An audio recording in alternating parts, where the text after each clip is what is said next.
Good evening, everybody. Hope everybody's doing well. Doing my second take of this video because it is quite important, and I do accept that, well, you won't know it because I'm only just telling you now, but in my first attempt at this video, I went full gloves off and I used some remarks that basically probably would put me in prison. Let me tell you. Tell you what, I'm sweating something awful though. And of course, haircut. But that's not what you called. This video, as you're going to find out from the title, is very important because it relates to the Islamic hate preacher, Anjem Choudary. Turns out, he's just been arrested. Oh, sorry, not arrested, he's already had that. He's been found guilty of directing terrorism. That's right. This bastard has now been caught on a serious crime now, at long last. If only the police could have done that sooner, but I digress. Anjem Choudary has been found guilty of directing the terrorist group known as Al-Muhajirun, I believe it's called. I've probably butchered the name, but fucking sue me at the end of the day. So thank God this man is actually going to face some stiff time in jail. Well, actually, no, it's not, thank God. And it's not even thank the police, quite frankly.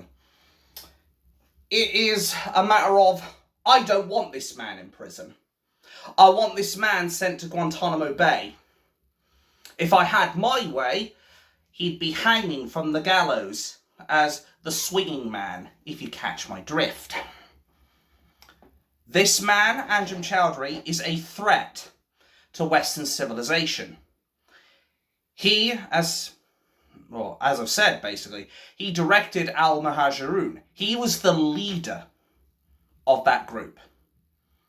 And for anybody who does not know Al-Muhajirun, and this is the point where I'm going to prove some people wrong about I don't do my fucking research. So, buckle up, because I'm about to tell you some home truths.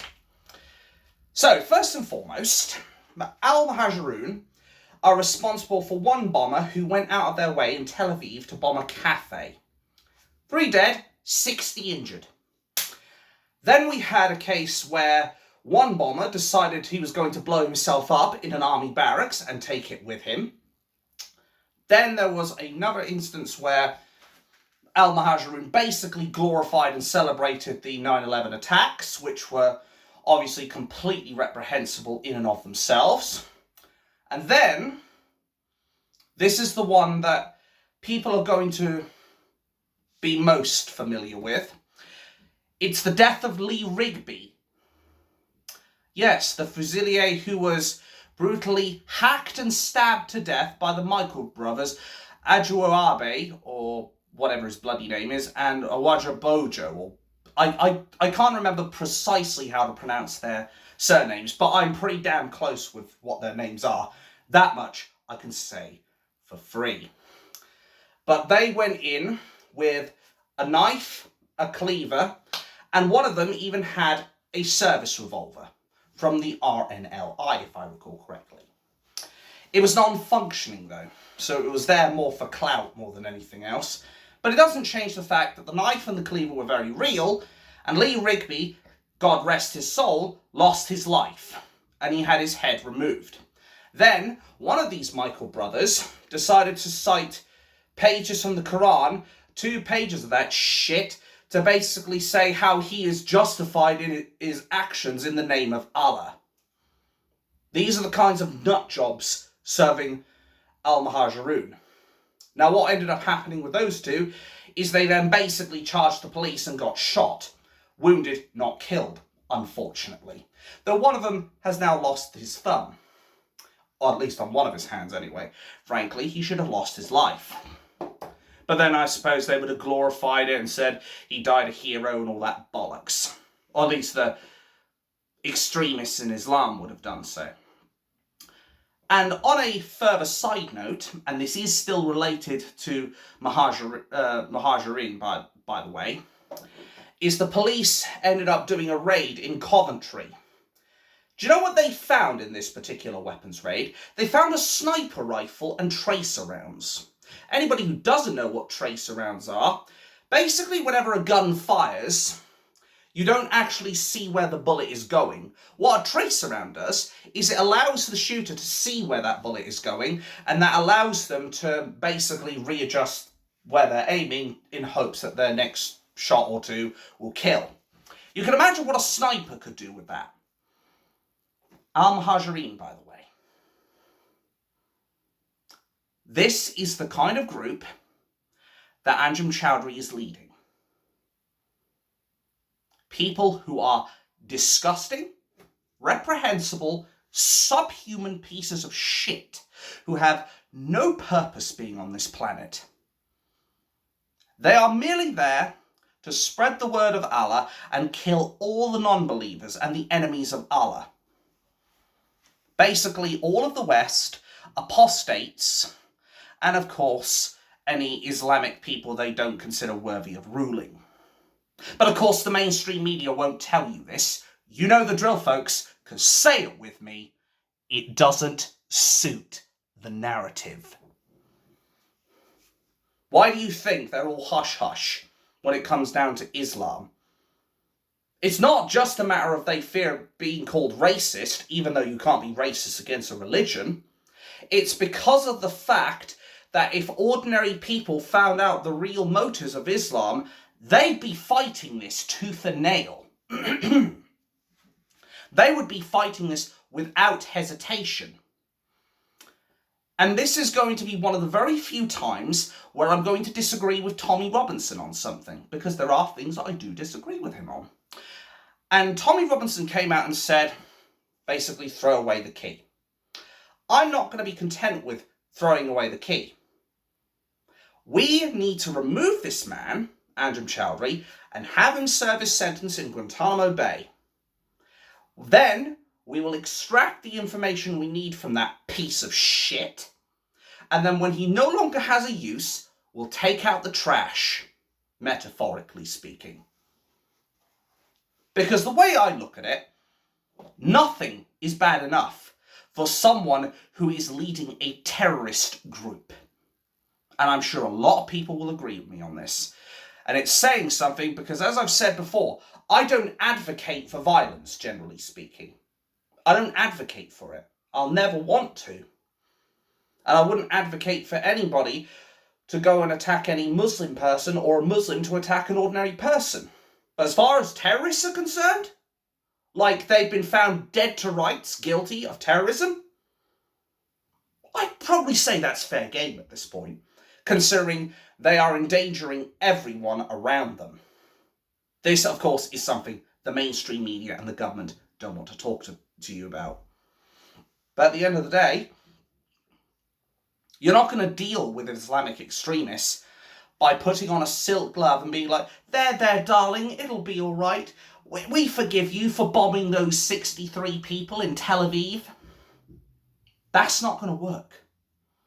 In order to deal with these fuckers, take out the trash, metaphorically speaking. You don't go in with a silk glove, you deal with them with an iron fist. They have been a threat to Western civilization since the Crusades. Why do you think it's going to be any different here? Ask yourselves that question. He is responsible for directing those people to kill Lee Rigby. He is responsible for directing attacks for people who wanted to go and bomb people in Tel Aviv.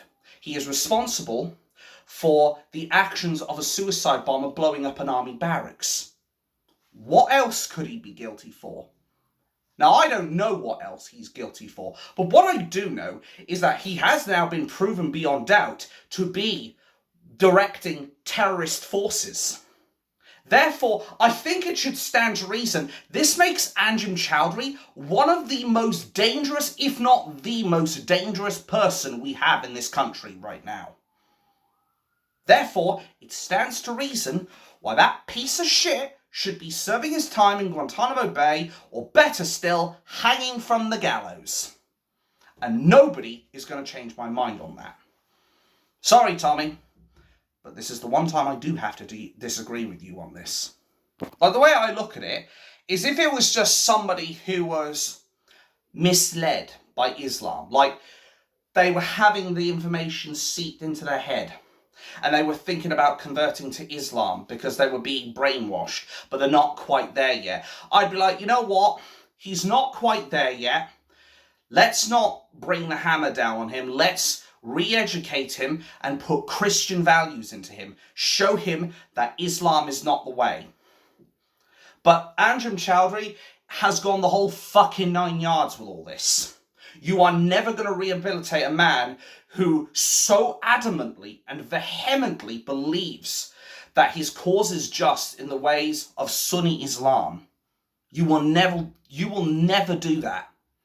And that applies to anybody who is completely indoctrinated on that perspective. So I put this to the government and the Royal Courts of Justice. Are you going to have the balls, whether up here or down there, or in my case both, to actually take out the trash? Are you going to have the guts to come down on this man like a ton of bricks? Because you need to. Not just for the sakes of inflicting justice, but to protect our very country from men like him. The other reason I also say we should not be jailing him in our prisons is because, as we all know, these prisons are predominantly run by Islamic people. And as anybody who's been to jail will know, in a mostly Muslim populated prison, if you don't convert, you die. It's as simple as that. Like, if you go into a Muslim populated prison, or a majority Muslim population, what do you think people do? They convert to Islam because they don't want to go through that shit.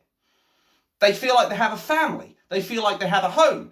They feel like they have a place where they'll be looked after. It's that, or you don't go in, and then you have 10 men around you stabbing you with shivs. This is why I say it is not very practical to put Anjem Choudary in our prison systems. Because all that's going to happen is he's going to be able to speak to his cohorts in jail and be able to plan more attacks. What are they going to do? Stick him in solitary confinement for the whole of his time? Well, that would be inhumane. But then again, they did this kind of shit to Tommy Robinson, and they even worked around laws to bypass the whole you can only stay in solitary if I can get the words out, solitary confinement. I believe the limit is 28 days, if I recall correctly.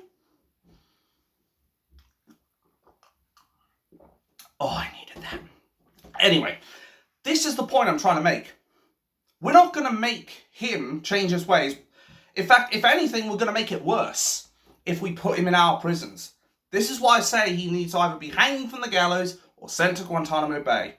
And I ask our government this. Are you going to have the balls to do it? Are you going to have the balls to say, you're going to Guantanamo Bay, or we're hanging you? Have you got the balls to do that? Because now it's not just one person's life you're playing with. It's millions. Because what could happen in those prisons is a plot could be made. He could decide to go after people he hates. He could send a bomb off, for all I know, to fucking 10 Downing Street. There's nothing stopping him. Just needs to plan it. Just needs a few infiltrators in this country to go out of their way to make a bomb. Zip it up. Put it over to 10 Downing Street. And have a terror attack. That's the way I look at it. So it's not just one person you have in your hands. And this is my message to the Royal Courts of Justice and the government. It's not one life in your hands. It's millions. And do you want the possibility of the blood of millions on your hands? Or are you going to make the right decision and take out the trash and make sure Anjem Choudary can never hurt another soul for as long as he takes breath on this precious earth?